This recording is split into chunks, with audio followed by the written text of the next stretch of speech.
Les amis, il pleut ce matin sur Barcelone, voire même depuis hier soir. Xavi a annoncé qu'il arrêterait de coacher le Barça le 30 juin à la fin de cette saison 2023-2024. Donc je vous propose une très courte vidéo, sans générique, etc., sans gros montage. L'objectif c'est de parler justement un peu de ce cas, un peu de l'histoire Xavi au Barça. Xavi donc qui l'annonce après cette défaite spectaculaire 5-3 contre Villarreal. Il l'avait déjà un peu sous-entendu, il y a 3 semaines de ça, qu'il n'allait plus être coach s'il n'y avait pas de trophée en fin de saison. Nous avons perdu la Supercoupe en janvier, nous avons perdu la Copa en janvier. La Liga, nous sommes désormais à 10 points du Real Madrid, donc autant dire que ça va être compliqué. Et la Ligue des Champions, on le sait, à part un miracle, voire même plus qu'un miracle, ça serait très compliqué d'aller chercher quelque chose dans cette compétition. Donc on en a déjà parlé ici dès le début de saison. Si Xavi ne s'améliore pas dans les résultats, dans la manière de jouer, il devra partir. Il l'avait annoncé de lui-même. Depuis une semaine aussi, on sentait en conférence de presse que ça allait pas trop. C'est désormais officiel. Vous le savez ici, pour ceux qui suivent bien la chaîne, la mentalité, c'est d'être patient. D'être patient avec les joueurs, de ne pas les juger au bout d'un match, d'essayer de les voir dans différents systèmes. Au bout d'un moment, commencer à les juger si ça ne performe pas. Mais laisser du temps dans un premier temps. Ça marche exactement de la même manière pour les entraîneurs. C'est pour ça que c'est ce que j'ai fait, entre guillemets, avec Xavi. Je lui ai laissé du temps.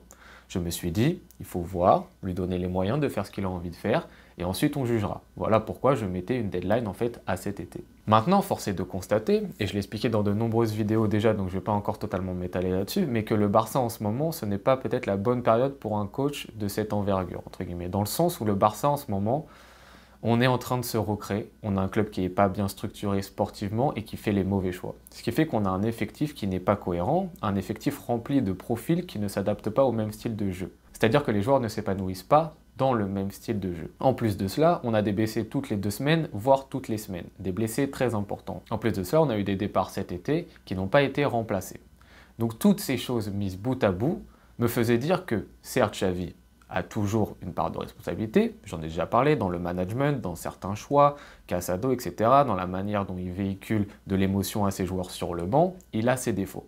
Mais pour le reste, je trouvais qu'on lui demandait d'avoir des résultats dans la manière qui n'était pas cohérent avec la matière première qu'il avait au FC Barcelone. C'était mon avis par rapport à la situation. Maintenant qu'il a officialisé son départ pour le 30 juin, je pense qu'il est important de préciser qu'ici on n'oubliera pas. On n'aura pas la mémoire courte sur ce qu'il a pu réaliser. Sur sa première saison où il arrive avec une équipe franchement pas facile entre guillemets à gérer, qu'il arrive à justement nous sauver, nous qualifier en Ligue des Champions avec un beau jeu, on se souvient, sur sa première année, même s'il y a eu certaines débâcles en Europe.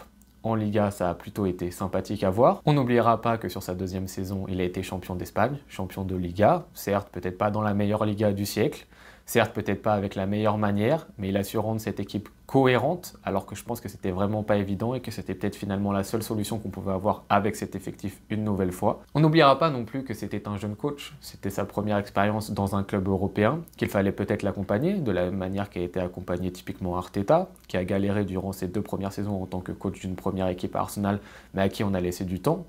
On lui a donné de la confiance. Xavi, on ne lui a pas accordé cette confiance. Donc ne pas oublier ça, que c'était un jeune coach et peut-être qu'au même titre que des joueurs, en fait, un coach a besoin d'être accompagné. Et pour bien l'accompagner, il faut lui donner de la confiance, il faut lui donner du temps pour bien qu'il performe et pour qu'il puisse être serein et donner cette sérénité à son effectif. On n'oubliera pas non plus qui est Xavi, que c'est un Culers, que c'est un des premiers grands supporters du FC Barcelone, que ça doit certainement être l'un des premiers attristés de cette situation, qu'il ne doit pas être content de cette situation, il n'en est pas heureux je pense, que la manière dont il part est assez classe finalement. Combien d'autres entraîneurs auraient gratté jusqu'à la fin de leur contrat jusqu'en 2025? Lui il s'en va, il l'assume, il dit si ce n'est pas bénéfique pour mon Barça, pour le Barça que j'aime, je m'en vais, donc il s'en ira. Il met exécution ses paroles, et ça c'est déjà très bien, c'est assez classe. On n'oubliera pas ce point que Xavi est certainement l'un des premiers meurtris de cette situation. Et quand je vois sur les réseaux sociaux, pas trop dans les commentaires vous êtes ouverts, même si vous n'êtes pas d'accord, ce qui est bien c'est qu'on crée du débat tranquillement. Mais quand je vois sur certains réseaux sociaux des insultes, les mêmes personnes qui insultent Lamine Yamal, qui ont des insultes racistes, etc., des mêmes gars qui insultent Xavi, un père de famille, sans nom, etc., sans savoir quelle est l'histoire de Xavi dans ce club, sans savoir l'amour qu'il porte pour ce club, je trouve ça vraiment pas très intelligent en fait. Voilà, ça n'amène strictement rien de bon de faire ça. Maintenant, Xavi a fait cette annonce. Alors, je ne sais pas vraiment quel est le but, quel est l'objectif de cette annonce. Moi, je me dis que c'est peut-être justement pour libérer peut-être les joueurs, libérer aussi les médias, les gens qui ne l'aimaient pas du tout, leur faire comprendre que, les gars, calmez-vous, je m'en vais, entre guillemets, je pense que ça sert à ça. Peut-être que les joueurs entendront le message, peut-être qu'il y aura un sursaut, peut-être pas, on ne sait pas, c'est hypothétique, on ne peut pas savoir, entre guillemets. Maintenant, peut-être que ce qui peut se passer, c'est que Xavi va peut-être plus oser, entre guillemets, qui va se dire, ok, j'ai plus de pression sur ma tête, je sais qu'en juin, je pars, donc je vais oser mettre tel joueur, chose qu'il ne faisait pas peut-être auparavant, avec une certaine peur. Là, on peut espérer peut-être qu'il sera un petit peu moins frileux sur certains cas. Maintenant, pour conclure la vidéo d'un point de vue un peu plus personnel, c'est vrai que ça va faire un petit changement, parce que la chaîne a été créée quand Xavi était coach du Barça. Là, il va y avoir un nouveau visage qui va être sur le banc du FC Barcelone.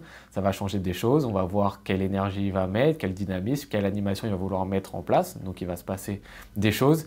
Et en tout cas, on lui donnera autant de confiance qu'on a donné à Xavi. Voilà, il faut encore une fois rester dans cette mentalité, donner de la patience. Alors, on espère qu'au-dessus, dans la direction sportive, il y a un petit changement, que Laporta arrête de vendre du rêve bêtement aux supporters, de leur faire miroiter le fait que l'on va redevenir grand au bout d'une année, faire comprendre justement qu'il y a un déclassement du FC Barcelone, je n'arrête pas de le répéter, mais l'accepter, juger ce Barça comme le petit Barça, pas le grand Barça, arrêter de vendre du rêve.